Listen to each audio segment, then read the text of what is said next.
Dito naman. Para makikita ng tatay yung duyan niya. Kahit sila ka. Sila yung uubo yung duyan niya.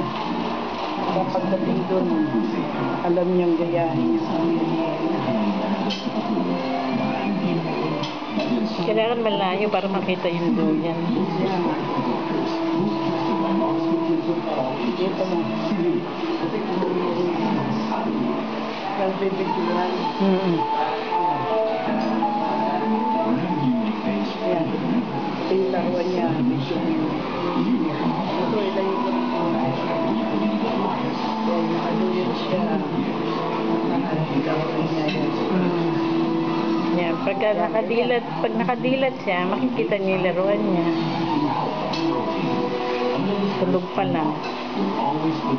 Mamaya kukuha na natin siya Yung may duyan niya kamo para pagdating niya dyan, alam mo siya may gawa ng duyan. Diretso lang siya, ganun. Ayan. Kaya lang yun maano sa ilalim dahil nga may laman. Pero pag walang laman, yung diretso yun. Nakakapag siya yan. Para safe. Kunin mo yung buong papitapag. Ayun. Kaya safe na safe. Nasa ibabaw ng papag yung kanyang duyan.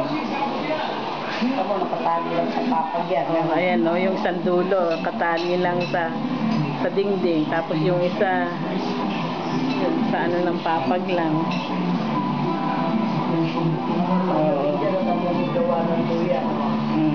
Ayan.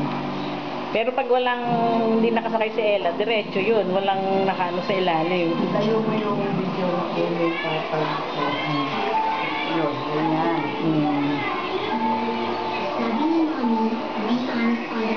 Ayan.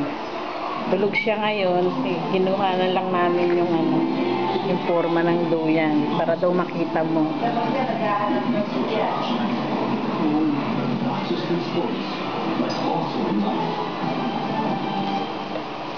Pag hindi siya makakatulog ng mahimbing, sa duyan siya. Mahihimbing siya ng tulog.